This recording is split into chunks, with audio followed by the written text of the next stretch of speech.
Inner Voice, a heartfelt chat with Dr. Foojan. Hello, everyone. Welcome to the Inner Voice podcast. It's so great to be with you. I'm Dr. Foojan. I'm a psychotherapist, author, and the originator of the awareness integration theory. Our conversation here is about what matters most in our life: our minds, our thoughts, feelings, actions, relationships, and our fulfillment in this beautiful journey of life. A couple of announcements. All psychotherapists, mental health practitioners, life coaches, please join me. The Essential of Awareness Integration Theory course is coming up June 24th and 26th. The space is very limited. So I love to share this with you. So email me at fujanzain@gmail.com or go to awarenessintegration.com and send me a note and I can sign you up. I'm excited to speak with Rachelle McLeod. She's a licensed social worker, licensed clinical social worker, a mental health therapist, and an emotional wellness. Through years of successfully helping clients move their anxiety, depression, and trauma disorder into remission, she has developed a program that empowers people to skillfully get rid of symptoms and heal. She's also the facilitator of the Facebook group called Releasing the Baggage of Anxiety, Depression, and Traumatic Stress. She delivers a lot of free training on leading interventions that work well for getting rid of symptoms, not just coping or managing them, but getting rid of them. Her mission is to empower people to do their work, do their own healing, and do it effectively, safely, and skillfully. We have an amazing conversation together, so I hope you enjoy it as much as I did. Subscribe to my podcast, my YouTube channel, connect with me through my website, fujanzain.com. I love to hear from you, the topics you want me to talk about, the things you want to share with me. I love to hear from you. Here it is with Rachelle.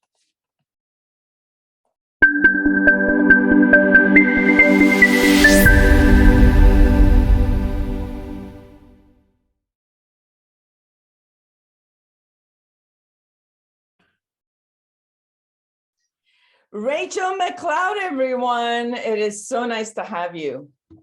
Thank you. It's wonderful to be here. Where are you, by the way? I'm in California. I'm in Oregon. Oh, same time. Yep. Oh, I love Oregon. It's beautiful. Me too. Especially in the summer. That's really what I'm here for, the summer. Beautiful. Listen, everyone, Rachelle obviously is a mental health therapist, emotional wellness. You have developed a program that reduces anxiety and depression and works through trauma. I created a therapy modality. It's called awareness integration, which when we did a lot of the research, it showed also that brought anxiety and depression down. So I'm so interested, obviously, in this field and what we do. And I love the way that each one of us comes from a different angle, to look at things. And so please share your angle and what you do and how you came up with working through all these years with people. And something you said before we started is, a lot of people work with the frontal lobe of the brain in order to obviously calm down, the thought process, but you're also interested in all aspects of the brain and the body. Yeah, I started doing this because I had a raging mental health disorder. I had several crises in my life, and I was a therapist. And so I took all the trainings, and here I am. I can't help myself. I'm failing at helping clients. I quit because I don't like to be bad at things. And I had another mental health crisis. And I happened upon this woman who handed me my first intervention that was very different than what I'd learned in school. And it was emotional freedom techniques, right? So we're tapping on different points. She said, try this, it will change your life. I had anxiety, racing thoughts at night, could not sleep, and was becoming more and more anxious about not sleeping. And so I tried that intervention on that, and I tapped for one round, I yawned, I tapped the second round, fell right to sleep. No choice. I didn't even make a choice. I woke up the next morning and I was like, holy cow, that worked. What else can I try this on? And so I went off to resolve the symptoms that it was showing up. I had obsessive compulsive disorder. That was my diagnosis, but later I would uncover that I had all this complex childhood trauma. And so this really was my first project. And so I was really, and then I wanted to know, can I help other people with this? So I started to do that. And but people still were having, they would like, we would resolve whatever issue they had, but they still have a disorder. And I'm like, well, this stinks. What can we, this is not right. So what else can we do here? So I started to go after the whole disorder, not something I was trained to do, but by this time I had picked up EMDR and thought-filled therapy. And so I just went after it. And I started getting much better results. And then I started taking some interpersonal neurobiology trainings. So I was learning how the brain healed itself and how, and just brain function. And I was like, oh, that's why I'm getting all these results, And so I got rid of everything that was not helping the brain heal itself. If it was not going to help the brain in its natural healing process, I'm not interested in it. And so I really slimmed down to just doing that. And so how it works is we'll have situations that happen in our life that some of that is really painful, right? The positive emotions that run through us, they just run through our system to the front of the brain, and then that part of the brain makes sense of them. And then there's all this communication and new ways of being are created. But the negative emotions that we have can really register in the brain as pain, activating the pain neurons. And then that sets the survival system off like we're in danger. And so it goes into a state of fight, flight, freeze, or faint, which shuts down the healing process. So all these negative emotions have such a hard time making it to the front of the brain where they can be processed and integrated, and the brain can learn from them and say, oh, that's why this and that. And so, okay, let's make a new way of being for that. And so because all this negative emotion is not making it through, it's just backing up in our system. So we'll show up in our body, nausea, racing heart, tingling in your arms and legs, like it'll show up places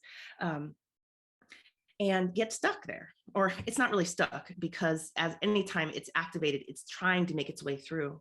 And the survival system, this thing will repeat for a lifetime if it's not interrupted.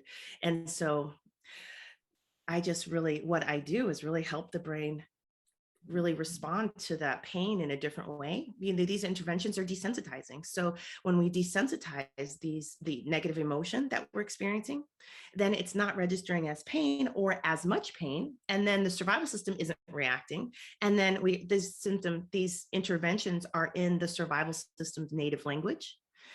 That language is the body. The survival system's pain, just its job is to keep our body alive. And so it's listening to the body. And so we're using the body to send messages to that part of the brain that we're safe. We can let this healing happen. And now all of a sudden, after decades, all this negative emotion is finally making its way to the front of the brain. Light bulbs are going off. People are saying, oh, and having these epiphanies, and they're healing. And the panic attacks are stopping. The root causes of why the panic attacks are there are resolving. People are growing in their ability to have intimate connection with people. Gosh, so many things. We're resolving generalized anxiety disorder and even complex PTSD. And people are really getting their lives back and not having these symptoms compromise aspects of their life, areas of their life. They're getting function back in all these areas of their life just because their brain, their body, their mind, their heart is able to finally do the work it was really trying to do in the first place, but it didn't have the support to do so.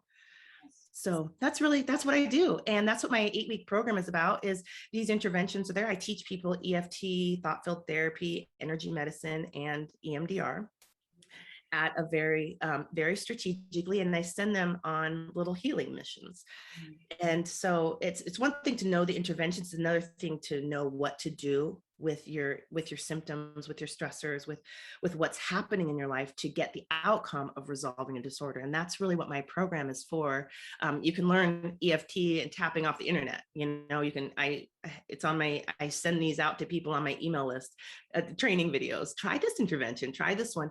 And, with those, you can really do a lot of healing work, but you'll probably find what I found is that even though life's getting better, you still have this underlying disorder. And so that's really what my 8-week program is all about, is doing each layer of that work, helping the brain resolve and heal through these different layers, and then also build function. And with function being like, I want to get back to painting, but every time I try to go to the painting, I'm not a painter. Every time I try to get to my canvas, there we go, that's the word. My arms are freezing.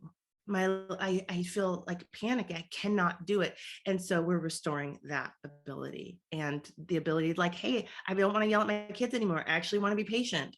Then we're building that in. A lot of times, even though people want to do that, their training and their conditioning is from their childhood and not all the skills they built. This brain work really helps to release them from that and build in the new functions that they want, like talking nicely to their children and, being collaborative. Anyway, that's what I do. I got trained by Callahan actually, eons ago, in Wonderful. therapy, and I got trained by Francine Shapiro on EMDR. And it was funny because when I did EMDR, I actually tap on the knees. And I remember telling Shapiro that this is what I did, and she goes, "No, you got to do it with the eyes first." And I'm like, "Yeah, but they're so beautiful because they feel so relaxed when I tap on the knees." And to me, every one of these techniques and interventions have been magical. Yeah. And like what you say also, when you combine them together, it collaborative aspect of these where you're working, with the neural networks of the brain and the body, and together they come in and kind of like release a lot of this stuff. And a lot of what you're talking about, as I've also worked with it, is that it's a releasing mechanism where something comes in and gets stuck. And like what you shared, if somebody gets startled, they get stuck in it, and then the whole system goes on automatic in that stuckness of I'm in danger, and then the automatic system just shows up. And I don't know if you've had this experience. I'm having a lot of clients who are coming with after COVID panic attacks, like the whole system has automatically gone into panic. It's not, and they keep saying, Poojan, it's not my thought process. I'm doing well, I'm happy, but my body is reacting to something that I can't even do anything about.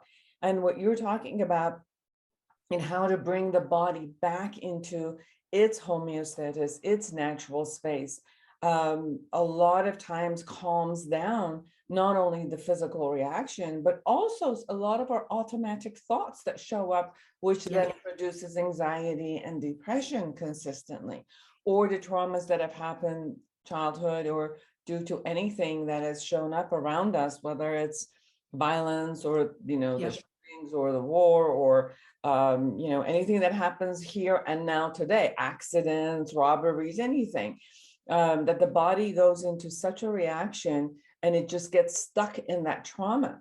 And, because it wants to save itself all the time, it's not going to let go of that trauma, because that trauma, holding on to it, it's almost like insurance that I'm going to be able to survive the next one and the next one. Yes, I survived this one, but I'm going to be on alert, because if this thing happens again, I'm going to be ready for it. So that kind of automatic response gets locked, and therefore it keeps repeating itself, although it might no longer be necessary. It's like, the body can retreat, can heal itself and then be ready automatically with all that it can for anything that happens again.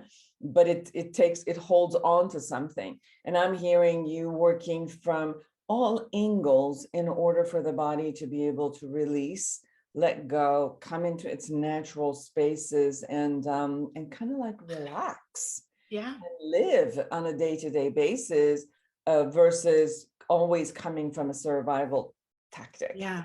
And what's interesting there, like from brain function, if you kind of think about these, your survival system, your body, your subconscious mind, your conscious mind as a team, it's kind of like if you were out playing basketball with your team against life, right? All of a sudden the survival system's like, we're going to die. And so it's like not sharing the ball. It's not doing any of this stuff. And the other players are like, hey, I have information. I can help us. And it's like, no, I got this. And it's like, we're divided, and we're never going to be able to have the synergy, right? Where the efforts of the survival system are just not as good if it's separated from the rest of us.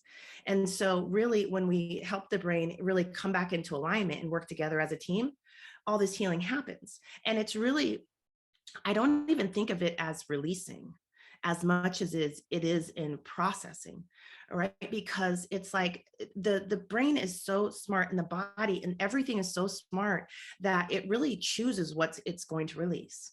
And it chooses what it's going to hold on to, or what it's going to upgrade, or what it was just a little bit of information lacking to make it awesome. And I think that that concept really helps some people that are dealing with things like grief, when we're like, no, I need this suffering because if I don't, I'm going to lose all these memories. And it's like, we're not willing to lose the memories, so we're not willing to give up the suffering.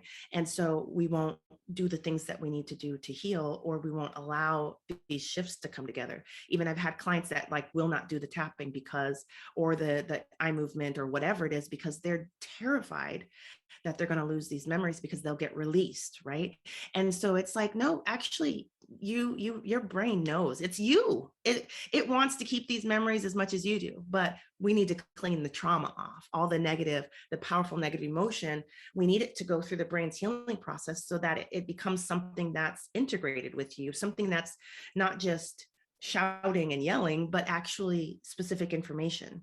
And I really feel like I need to explain, like, I want to explain that, because if it's the same thing as if we walk down a hall and we keep tripping over the same thing, like that is like you're getting information from your foot that hurts, and hey, there's something there, but because it can't get to the front of the brain, you're not creating a new way of walking down the hallway.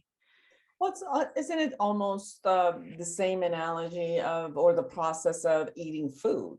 Like you eat the food, it takes the nutrients and then releases the rest of it, what it doesn't need. But if a food has toxin in it, obviously the whole system starts reacting to the toxin that showed up with the food. And sometimes then it has it has an allergic reaction to that. So you can imagine the same, like a data or stimulus or, experience that happens to, the other organ of our whole system and our brain. It needs to take the nutrients, which is the information, what it can do with it, how it integrates it, how, it stores it in the memory. And then naturally it's supposed to release whatever it's no longer needed. But sometimes, if it's a toxin where something gets triggered by, like you said, the pain neurons, and then it says, oh my God, I gotta, survive. I gotta hold on. I gotta, our body inflammates. Then our brain says, oh my God, I gotta hold on. And then, you allow the toxins to let go. Right. Yeah, I think that's a great analogy. And I think that what's cool about that analogy is the brain does work the exact same way the mind body does. And that what's toxic for one person is not toxic for another person. Right. And so we really can't judge what's a trauma at all, except for by seeing how their system's responding to it. Right. And so that's one thing. And the other thing is if it stays in the stomach and it doesn't move through the rest of the body, you're going to have problems. Your stomach's going to have a problem. But it's like, we really need that and that's what happens with some of these memories, some of these experiences, some of these emotions. They just get stuck. They don't get processed. We don't get to take the information from them. We don't get to eliminate them. Like when they're supposed to come and drop off the delivery of information and leave. And they're not able to make their drop off. They're not able to deliver. They're not able to leave. And so it's like getting stuck in that stomach part. And just like if that was happening physically, happening emotionally is really dysfunctional, problematic. I think very important. And I think people who are listening or viewing us, if they can also see that the same event might be not traumatic, just kind of like normal for one person, and then excruciatingly painful for another human being, depending on, their background, the way they process things, the way maybe they've seen, sometimes when people have seen atrocious traumas, other type of traumas are like, no problem. What's the issue? And I've known people who have never seen traumas and they've been pampered. And then something that, usually for another person it doesn't bother them, it breaks them because it's the first time they've actually faced, the whole system breakdown. So it really depends on the person and their surrounding and their upbringing and all of that, and how much they have the tolerance to handle something or not. So it's important for, if somebody who's listening to us says, I don't understand, why am I so sensitive that things that other people just doesn't bother them, I'm oversensitive and everything bothers me and it holds. And it's, well, it's okay. Like, trust yourself and trust your body, that your body is more sensitive and your brain is more sensitive. The same way, somebody might say, everybody eats strawberry and everybody loves it, how come my body doesn't take it? Well, Right. it's your body doesn't take Right. it. Respect it that it doesn't take it well. Right. And I think that, for me, I'm really looking, and this is a difference between me and lots of therapists, is that I am really looking to how is this processed? Can they, like a lot of therapists, especially talk therapists, are like, can you handle this situation? And they help people handle situations. I want to make sure that they can process the information, that their brain, that their subconscious mind is not showing symptoms, that their survival system is not showing reactions, and that they're able to take an experience and move it through their healing pathways or their problem solving pathways. Share what you mean by the word process so people have an understanding of what that means. Yeah. So I want to use let's use the food digestion system, because the brain has a digestive system, right? So when you are eating things, that's the same thing as you're having experiences, right? And then they go into the stomach, and they're trying to get into a place where they can move into the decision making process, right? And so I want to make sure that stuff goes from your stomach into the decision making process. What am I going to keep for me, and what am I going to release? What am I going to keep? I need to watch that process happening in your brain, and there are signs and symptoms of that the brain is doing that. My mind is blank at the moment. I can't, let me keep going. Maybe we'll come back.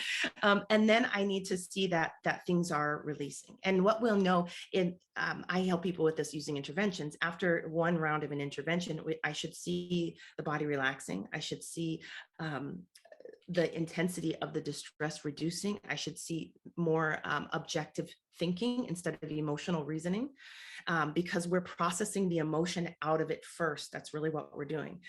Brains typically don't have problems with our problems. We have problems with how we feel about our problems. So once we can we can neutralize the situation, the brain is like, the rest of the healing crew can get in there and take it apart and figure it out. But it's kind of like they're kept out by the intensity of the emotional distress. And so once we see that objectivity turning on, that's great. We know this is moving in the right direction, any of these things. And the last thing I should see, which sometimes is the first thing, so it's brains have, I'm looking for one of these four things, is that there are solutions being generated. That's part of the prefrontal cortex's job, is, like the walking down the hall thing. We should have some solutions, like, oh, maybe we'll walk this way, we'll stay along the hall here, because we're integrating that information. A lot of times the first solutions that are created aren't very great. But the fact that it's up and running is really awesome, because that's a front of the brain activity. We're trying to empower the front of the brain as to live our life, because that's where our values and our morals and our strategies and our skills are, and so when we know we're in the back of the brain, when it's just emotional, when we're just feeling that raw emotion, we're reactive, that's not where we want to live our life. When we're there, we want to get out of there as fast as possible. And we want to keep those pathways open so that all the information that's coming from us gets to the front of the brain. It's empowering that part of the brain, and with information and energy, because emotions are energy, like electrical energy moving through our nervous system, and we want it to fuel and empower our skills, our all the front of the brain activities. And so once we're working with stuff that hasn't made it through yet, we'll use interventions for that, and then we want to see those four things happening, and that lets us know that the process is working. And a lot of times the brain, that once it's up, it's like, oh, I got this, move out of my way, and the brain is supposed to be doing this stuff by itself anyway. Right. And so but sometimes it needs us to repair it. And it's like, I haven't had enough practice with this specific issue to help. And so we will walk every piece of that thing through the healing process and make sure it gets through. Because once it gets through and it's complete, the brain is like, oh, that was really nice. I bet I could try that. And then we want to give it enough practice that we're actually repairing that process, and that process is working more and more independently, which is part of healing a disorder. Like we don't want to just have to, where we need that part to really practice a lot. If during childhood your parents have walked you through that process enough times, it's really built that. And so it can really come up until you can, by the time you're an adult, your system is running independently and able to do that. It's when we have these complex traumas, or maybe parents that weren't well, parents who didn't have this done for them, and they could not help us build that process or get that process up and running. I kind of think of it as as babies, we're these unassembled parts. We're this little being that where parents are putting together our nervous system, and even if they don't put stuff together, right, or they don't put it together at all the pieces are in there. We just need to get in there and get those pieces assembled, and then get them enough practice, and the next thing you know, they're functioning. These can be things like joy, even, or thinking about yourself. Some people have been programmed against being self-centered, and really their first thoughts are to their parents, to their people around them, to all this stuff, and they have no awareness of themselves. They're terrified of being selfish. But we need both of those things running. We need really high self-centered skill. You need to know what yourself is doing in life, and we need really high empathy skills, having an awareness of other people. If we're low on one or the other, we need to assemble that. We need to practice it. We need to rehab that and get that up and running, so that you can live with these things moving. Your system is doing this for you like it's supposed to be doing. Well, I mean, like you say, overall, a child's reasoning is a lot more emotional based, and they're moving, and they're systematically learning. Like their emotion comes up, then based on experience, they get their logic and they move. And the capacity of the brain and the frontal cortex keeps getting more and more mature all the way to age 25. So we kind of go through our impulsive stages of not making the right decisions and going through the process. A lot of people, due to maybe traumas, maybe not learning those processes, as you said, as far as their parental guidance or what was happening then, use of drugs and alcohol around teenage years, a lot of it that halts that process and moving forward, that it's not built to its maximum capacity, in a sense. Not that it doesn't have the capacity to be built. Sometimes it gets halted for some reason. And then the process of therapy and some of the techniques you're talking about and how you've brought them together, it allows the process to be actually built fully, and for them to be able to go through their emotional process, their thought process, create the decision-making trees and how to go from one piece to another, look at what's the result that is getting created, and to have the capacity internally to have that process being done. And then for them to also be a part of this, like making the decisions, go through the system. So you built the system, and then you're also awareingly go through the system, in a sense. Yeah, it's like it's there. It just doesn't get, it's like, right, if the survival system's blocking all this specific emotion coming through, and sometimes it's lots of emotions, sometimes just one or two or a couple.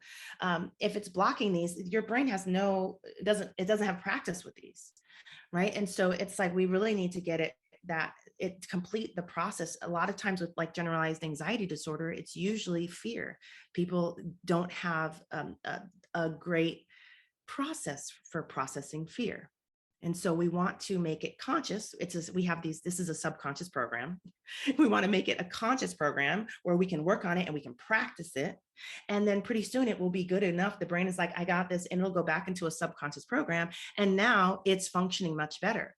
And I will tell you, as we grow through life, this thing needs to continue growing. And there are times when it's like, that was a big one. I can't do it. And you'll notice this after you have these skills. You'll notice this. You'll notice when your brain is saying, nope. And so you just help it along. But by this time, you have the skills to do that. And you can help your brain really mature and grow to even process this stuff even better. And so gosh, I love this stuff, because this is the stuff I had hoped for when I really realized how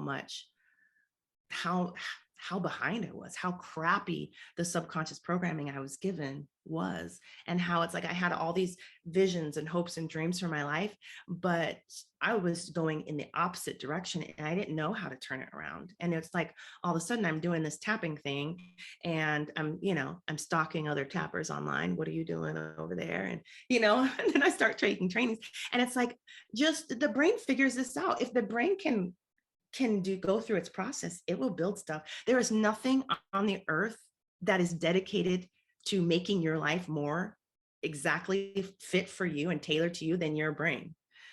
Like that, it needs to work. We need that part of the brain working.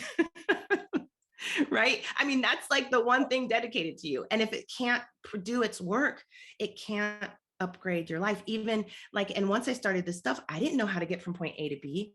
But my brain did. My brain was like, oh, all these pieces. Oh, this goes here. This goes there. Okay. And like, my job was just sit and make sure it got all the information. I don't know. When I'm done tapping with this, maybe I'll go get some help. It's just like, but it was like all of a sudden I'm just having all these insights, all these epiphanies, all these next steps, great solutions or solutions. I was like, I don't know.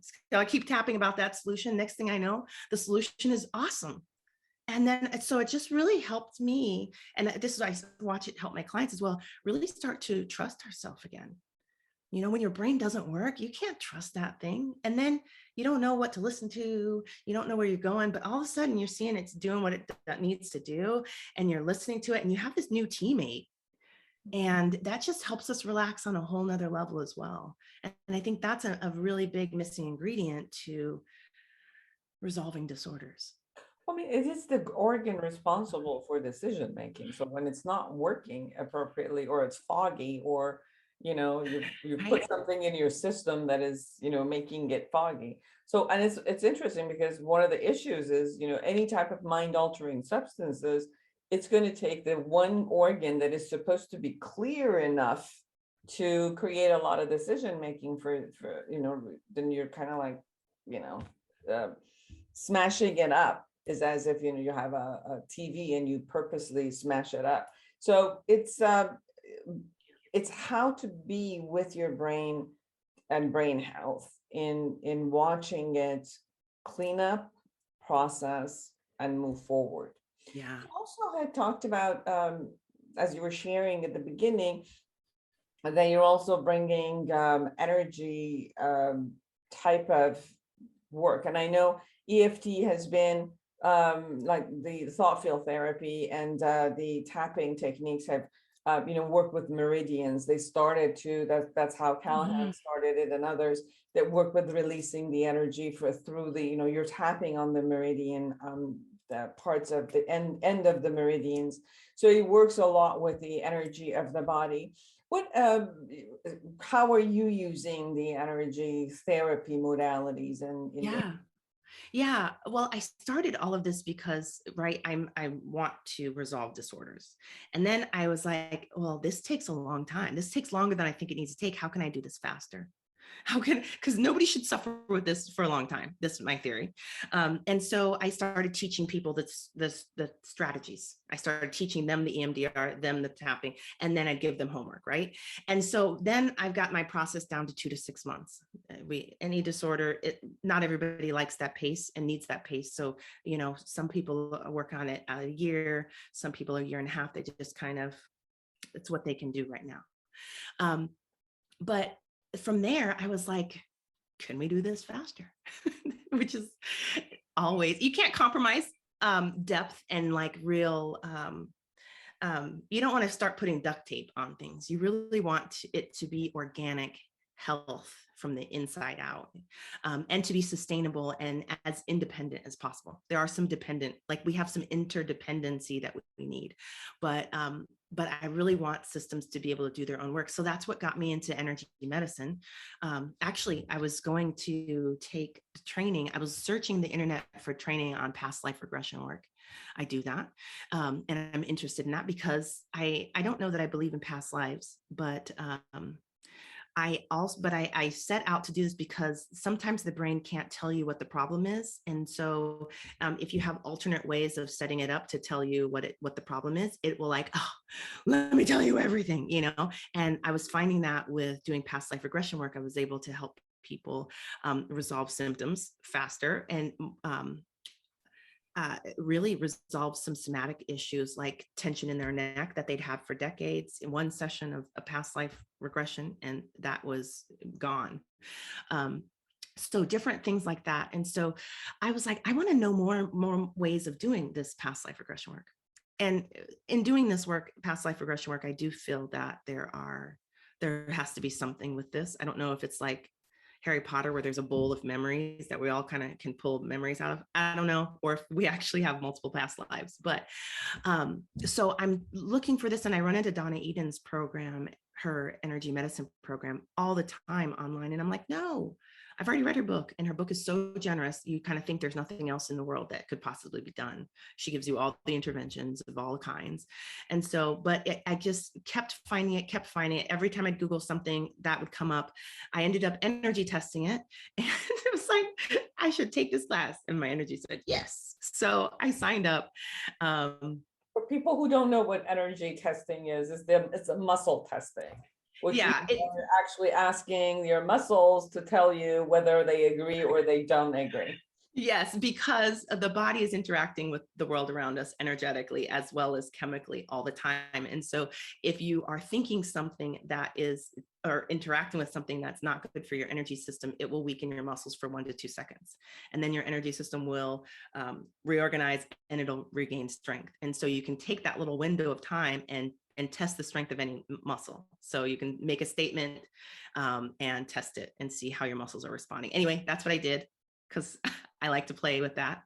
And so I take the class, and in the very first class, I'm learning all these interventions for like neurological organization. And she says, oh, people who have depression normally their energies aren't crossing over, because the right side of the brain is supposed to be communicating with the left side of the body, and the left side of the brain to the right side of the body.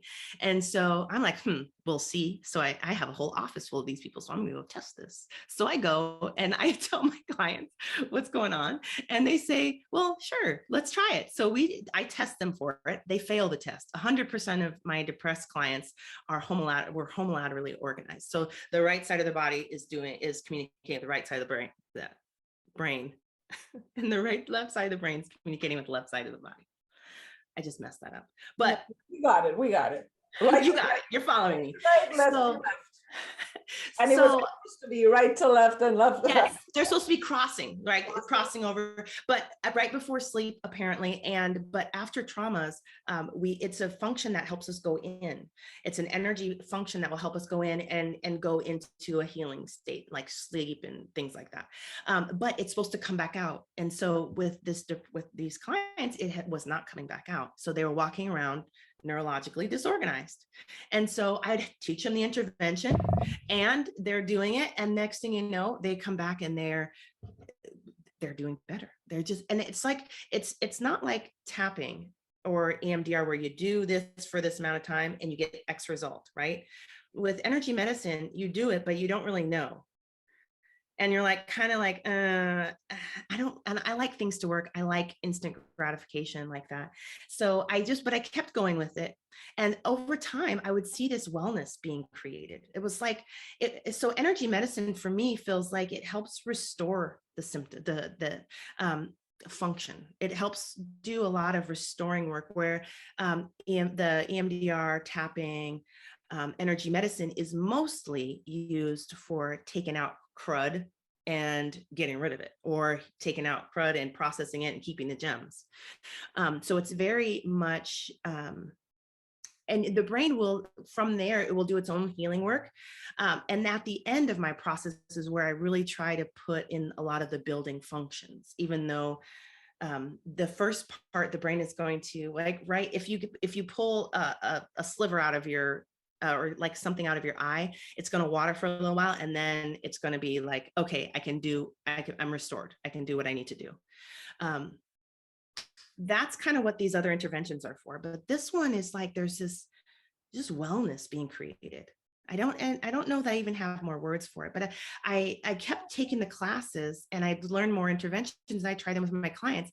And it felt like it was helping to do the stuff I would normally do at the end, but we could start it in the beginning.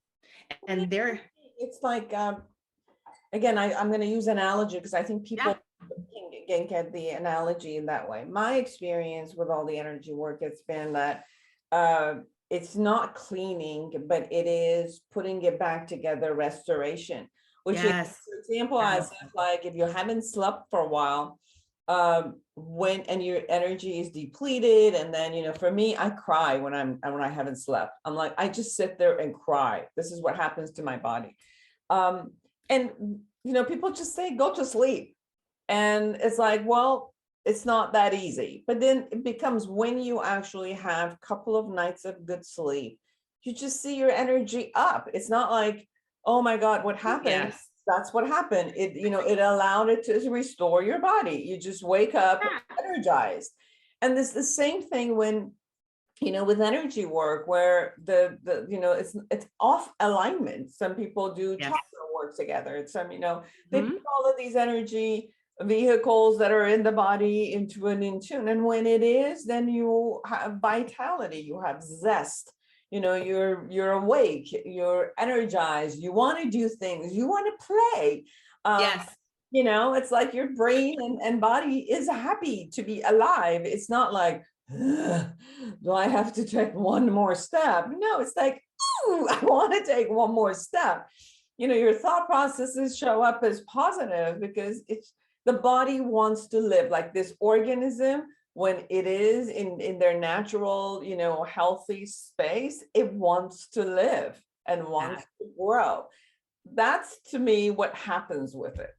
Yeah, well, very well said. And for me, interventions really need to prove themselves. They need to prove their value. Otherwise, they go sit on the shelf of my the interventions that haven't worked yet.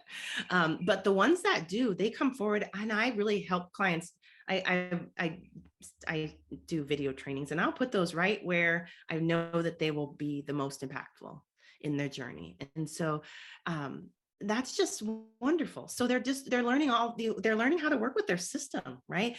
These energy systems, their mind, their subconscious mind. I teach them how to work with their subconscious programming and their survival system and their thoughts and beliefs and gosh, all the things, because we should know how to operate this thing.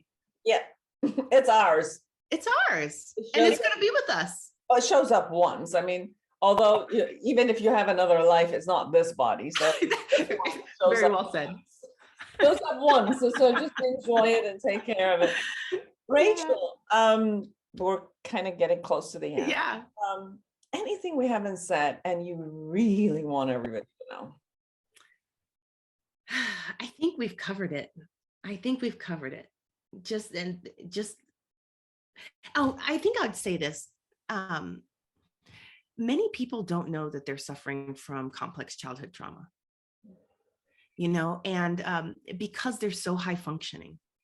I was talking about this recently with a friend of mine, and that was me. I was fine. Like when my adrenals burnt out, my chiropractor was like, so, you know, all the stress you're under. And I'm like, stress? I'm happy. What are you talking about?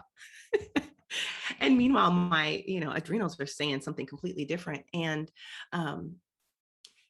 but even if we don't have a disorder, this stuff still is really helpful. This is the same, helping the brain resolve symptoms of anxiety, depression, traumatic stress, and getting it through the brain's healing process. That process is the same process that we use for maturing, right? That you talked about earlier. That's when our maturation is halted. Gosh, and there's some areas of our life that haven't matured since we were 5 or 3 or 12 or 20, right? And or even last week, right? And we can intentionally help our brains take those things and do the maturation work it needs to do, with those things. And a lot of times it doesn't take very long. Sometimes it's like 5 to 20 minutes and you're noticing tons of transformation. So in my case, it was a minute with the first thing I used, the insomnia. It was 2 rounds of tap of EFT and I was knocked that done sleeping. And I never had that problem again. And that's the deal. A lot of these problems, the brain can resolve them, right away. Some of them require more advanced skills. And so, but there's a lot you can do to help yourself. And then if you need more advanced skills, look me up, find somebody, get the support you need. Yeah, my experience with EFT has been, and even one of the conversations they usually had when they interviewed Callahan had to do with, it's a little bit of more of a temporary releasing mechanism or processing mechanism. And they call it temporary as if there is something wrong with it. No, it isn't. Yes. Food is temporary. You're going to get hungry 3 times a day. So what? Have the mechanism to, release it 3 times a day. So they call it as if like, oh, it's a bad thing that it's temporary. No, it isn't. It's wonderful. Right. EMDR, interconnects the brain neural network and it releases some of the traumas and processes them, not in a temporary level and in a long lasting level. And sometimes, once for all, it does it. So each one of these techniques does what it needs to do. And, for people to either do it themselves or to have the capacity to, to be with someone else who can be mirrored for them, who can be there in a kind and non-judgmental and loving space, which a lot of people need in order to fully allow themselves to just open and go and, take the process. Some people do it beautifully alone, and some people really love to do it with other people. And so that's what's great about all of this. With the information is out there for you if you wanted to do it alone, and people are out there for you who are great at this, and they can be there for you. That's right. Where can people find you, Rachel? Yeah, on my website, rachelmcleod.com. And my name is spelled like Rachelle. So there's extra L's and extra E's in my name. But yeah, I offer my program as a self-study program and also as an intensive, the curriculum for my intensive coaching program. And so, yeah. And you're right. It really is about finding your own way. Mm-hmm. It really is. But we don't have to do it alone. I totally did my work alone. And it took me a long time. It took me a lot longer than what I help clients do now. But when you're building it yourself, building the wheel, rebuilding the wheel yourself, it takes a little bit longer, but sometimes you can come up beside people that can give you enough independence that you're doing it yourself, but you have the guidance or the steps outlined. I love to do self-help stuff. I wrote the book for self-help and all of that. With all of that said, I just don't think you're going to be able to see the back of your head on your own, even if you have a mirror. Sometimes you got to have 2 mirrors. Sometimes you have to have another person to say, Foojan, the back of your hair is sticking out.